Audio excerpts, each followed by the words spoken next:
December 17ஆம் தேதிக்கான ஜீவ ஊற்று வேத தியானம் சங்கீதம் 4:6.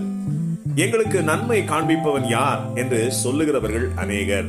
கர்த்தாவே, உம்முடைய முகத்தின் ஒளியை எங்கள் மேல் பிரகாசிக்க பண்ணும் என்பதே. இந்த உலகில் கடினமான சூழ்நிலையில் வாழ்கிற அநேகர் தன்னை படைத்த இறைவனுக்கு எதிராக முறுமுறுக்கிறவர்களாகவே உள்ளனர்.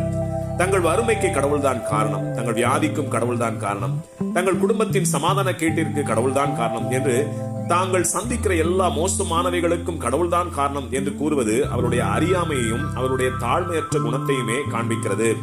இவர்கள் கடந்து போகிற இப்படிப்பட்ட சூழ்நிலைகளுக்கு அவர்களே காரணமாக இருப்பார்கள், அல்லது அவருடைய மூதாதைகளின் பாவ சாபங்களாகவும் இருக்கலாம். நீதியின்படி தீர்ப்பு செய்திருக்கிற நீதியுள்ள நியாயாதிபதியை குற்றம் சொல்வதில் என்ன நியாயம் இருக்கிறது?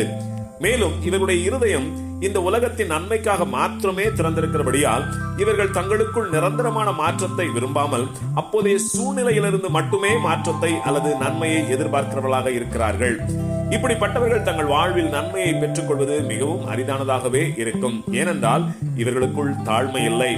ஆனால் தங்களை கர்த்தருக்கு முன் தாழ்த்துகிறவர்களோ தங்களின் மோசமான சூழ்நிலைக்கு காரணம் தங்களின் மீறுதல்களோ பாவ அசுத்த கிரியைகளோ தான் காரணமாக இருக்கும் என்பதை உணர்ந்தவர்களாக தங்கள் வாழ்வின் காரிருள் போக்கும் ஜீவ ஒளியினிடத்தில் தங்களை தாழ்த்தி கூப்பிடுகையில் உலகின் ஒளியாகிய நம்முடைய கர்த்தராகிய இயேசு அவர்களை சூழ்ந்திருக்கிற இருளை போக்குவார்.